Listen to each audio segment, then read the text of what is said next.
Shalom, Bapak Ibu kekasih Tuhan yang sangat diberkati Tuhan luar biasa. Ya, kita akan membahas di sini tentang doa. Karena banyak juga dari jemaat-jemaat itu yang bertanya, Pak, doa itu yang benar itu bagaimana? Ya, doa yang betul itu bagaimana? Nah, itu ya, saya sampaikan bahwa di Alkitab itu Tuhan mengajarkan, masuklah dalam suatu ruangan, tutuplah pintu, kuncilah katakan, sampai kunci ya, berdoalah di situ, di tempat yang tersembunyi, maka Tuhan akan mengetahui.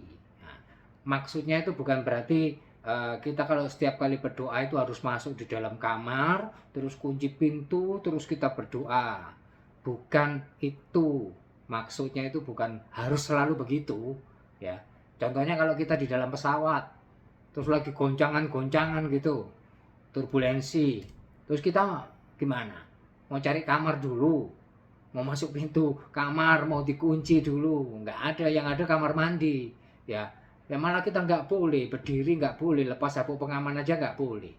Nah, intinya itu adalah begini, berdoa itu jangan seperti eh, orang-orang ahli-ahli Taurat yang berdoa suka pamer-pamer di pinggir-pinggir jalan sambil berdoa Tuhan Allah, wah, menyebutkan gitu seolah-olah kelihatan rohani dan ingin dihormati sama orang-orang yang ada di sekitar situ. Wah, ini benar-benar orang yang baik berdoa. Waduh, benar-benar orang saleh gitu. Ya, maksudnya seperti itu. Doa aja, nggak usah tahu orang, kita berdoa. Apakah harus berkata-kata dengan kata-kata? Berdoa itu kepada Tuhan. Dalam hati juga bisa, tidak ada masalah. Mau dikatakan, diucapkan, boleh, tidak ada masalah. Beda dengan apa? Ketika kita menengking iblis, menengking setan, harus diucapkan dengan kata-kata, wajib hukumnya. Menengking setan, menengking iblis, nggak bisa dalam hati. Ya, perkatakan firman Tuhan. Tengking dia, ya, dengan perkataan. Itu kuncinya, ya. Apa sih doa itu? Doa itu kan komunikasi dengan Tuhan yang mencakup apa? Permohonan, ya, syafaat, mendoakan orang lain, ya, pengakuan dosa, itu aja, ucapan syukur, ya, itu isinya di dalam doa itu seperti itu aja, sederhana, nggak usah terlalu jelimet-jelimet. Doa itu harus posisi duduknya begini, harus tangannya bagaimana, tubuhnya, waduh, terlalu ruwet itu, ya. Itu liturgi aja itu, ya. Jadi berdoa yang penting hatimu kepada Tuhan, ya. Hindari aja berdoa itu untuk kepentingan pribadi. Maksudnya bagaimana untuk kepentingan pribadi? Minta kepada Tuhan untuk memuaskan diri kita, itu kepentingan pribadi, bukan terus sakit minta disembuhkan, itu kepentingan pribadi, tapi tidak apa-apa kalau yang itu. Tapi kalau minta untuk memuaskan kedagingan kita, itu yang namanya kepentingan pribadi. Tapi kalau sakit minta sembuh boleh, ya. Konteksnya bukan kepentingan pribadi yang seperti itu, ya. Terus jangan dalam kondisi marah. Ketika kita marah kita berdoa, lah kita ini datang berdoa kepada Tuhan itu komunikasi dengan Tuhan baik-baik. Kita harus merendahkan diri, bahkan kita harus minta ampun. Kok kita malah marah-marah? Atau malah dengan seseorang berdoa, doanya tidak akan tulus kalau kita sambil marah-marah begitu. Dalam hati masih marah-marah, kita nggak akan tulus. Ingat, perjamuan kudus saja, ketika kita mau menerima perjamuan kudus, hati kita itu juga harus dibereskan dulu. Jangan ada sakit hati, masih marah dengan orang, tinggalkan, bereskan dulu, selesai semua, baru ikuti perjamuan kudus. Sama dengan doa, buang itu emosi marah-marah. Jangan. Nanti kalau sudah marah-marah, apa yang terjadi? Mengumpat, mengutuk orang lain. Akhirnya doanya juga doa mengutuk, mengumpat. Tuhan, saya disakitin orang itu, Tuhan. Tolong Tuhan, balas Tuhan, gini. Hancurkan mereka, bla bla bla bla, seperti itu. Kita sudah ada dalam perjanjian baru. Kita milik Kristus. Kalau perjanjian lama mungkin masih ada doa yang model begitu. Ya toh, disakiti Tuhan, kelak Tuhan yang balaslah begini. Kita tidak boleh membalas. Kita sudah dalam ranah area perjanjian baru. Kita milik Kristus, kita pegang apa? Kekristenan adalah kasih kuncinya. Ya itulah kita mengasihi ya. Terus berdoa jangan memerintah Tuhan. Seringkali kita ini gagal fokus. Kita merasa bahwa kita ini yang jadi Tuhan, tapi Tuhan itu yang jadi pesuruh kita.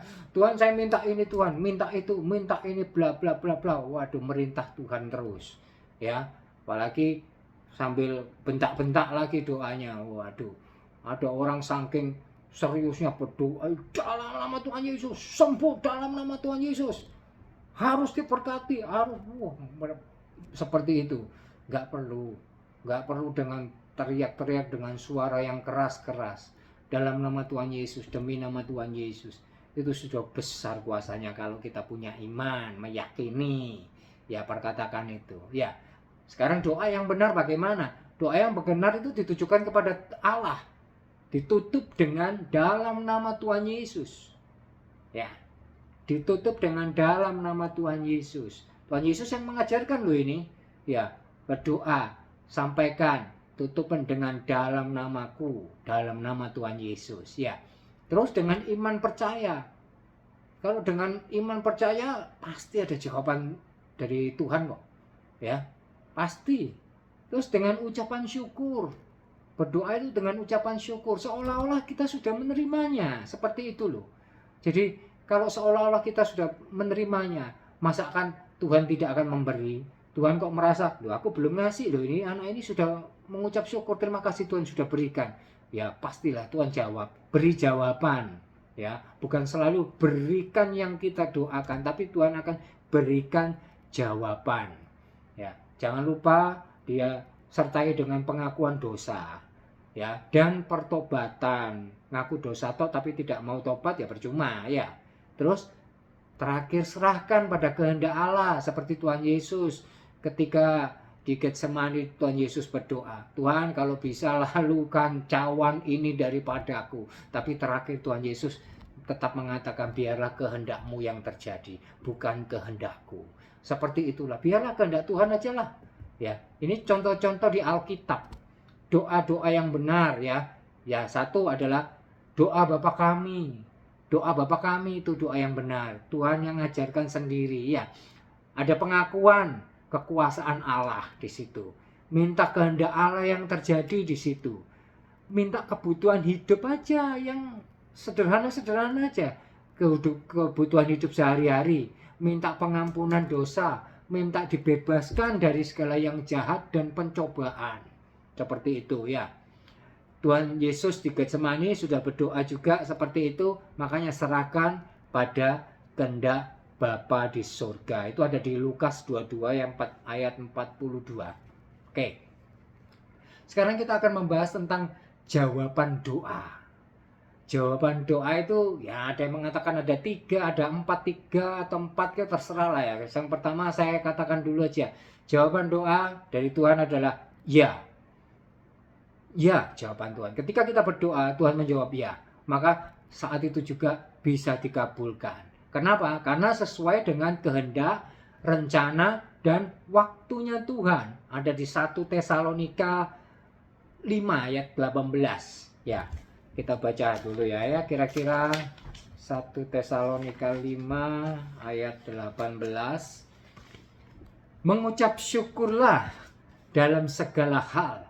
Sebab itulah yang dikehendaki Allah di dalam Kristus Yesus bagi kamu.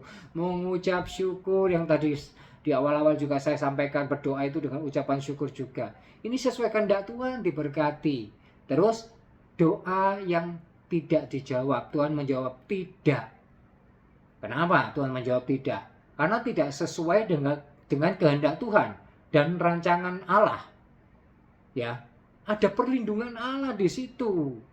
Ketika kita berdoa, kita minta sesuatu, Tuhan tidak izinkan. Kenapa? Di balik sesuatu yang kita minta itu ada celaka. Ada hal yang tidak baik. ada hal yang bisa merugikan kita, merusak kita. Nah, maka Tuhan tidak izinkan. Tidak izinkan itu terjadi. Jawaban Tuhan adalah tidak. Ya. Yeremia 29 ayat 11. Kita baca juga. Yeremia 29 ayat yang 11. Nah, ini. Sebab aku ini mengetahui rancangan-rancangan apa yang ada padaku mengenai kamu, mengenai manusia. Demikianlah firman Tuhan, yaitu rancangan damai sejahtera dan bukan rancangan kecelakaan, untuk memberikan kepadamu hari depan yang penuh harapan. Tuhan tidak izinkan, tidak kabulkan doa karena tidak sesuai dengan rancangan Tuhan untuk kita semua. Ya, Tuhan selalu merancangkan yang terbaik buat kita semua. Ya, Tuhan akan sediakan yang lainnya. Pintu ini tertutup, Tuhan akan bukakan pintu lain yang terbaik. Kalau Tuhan sudah bukakan pintu, bagi kita tidak ada satupun yang dapat menutupnya. Kalau Tuhan sudah membukakan berkat berkelimpahan buat kita untuk kemuliaan Bapa di surga, tidak ada yang bisa menghalanginya. Ya. Terus jawaban Tuhan yang ketiga adalah tunggu. Tunggu apa? Tunggu waktu yang tepat dari Tuhan. Kenapa? Ya, kita ini ibaratkan suatu wadah. Kita mau menerima berkat Tuhan, kita harus bereskan dulu wadah kita. Kita bersihkan wadah kita kuduskan, kita sucikan wadah kita. Agar wadah yang bagus itu bisa menerima berkat dari Tuhan. Ya, hati kita ini yang kita bereskan dulu. Ya, hati kita kuduskan, sucikan dulu. Ya, nah seperti itu di Mazmur 27 ayat 14 itu suruh nantikanlah Tuhan, kuatkan dan teguhkanlah hatimu. Ya, nantikan Tuhan, tunggu waktunya Tuhan, itu yang terbaik. Ya, kemarin ada pertanyaan, Pak, apakah doa orang berdosa dijawab Tuhan? Jawabannya bisa iya, bisa tidak, sama. Ya, contohnya kalau iya, ya seperti orang yang ada di kayu salib bersama Tuhan Yesus, dia bertobat, Tuhan, sekiranya Engkau ada, ingatlah aku. Wah, itu kata-kata yang luar biasa. Satunya hanya menghujat Tuhan Yesus. Sedangkan itu, nah Tuhan mengatakan apa? Kamu akan di Firdaus bersama aku hari ini. Ya, itu dijawab. Orang Niniwe, doanya dikabulkan Tuhan juga. Niniwe itu kan nyembah-nyembah dewa-dewa itu. Terutama ikan itu, dewa ikan itu. Namanya apa saya lupa itu. Mungkin ada yang tahu itu ya. Dewa ikan. Ya. Jadi seperti itu jawaban doa, ada ya, ada tidak, ada yang tunggu waktunya Tuhan. Kita siapkan diri kita, diproses sama Tuhan, kita dibentuk sama Tuhan. Ketika kita sudah siap menerima jawaban doa dari Tuhan, maka berkat doa itu akan turun atas kita semua. Ya, share ke orang-orang lain yang sedang menanti-nantikan jawaban doa. Ya, kalau orang Kristen, orang beragama Kristen itu orang yang selalu menanti-nantikan aja jawaban doa ya.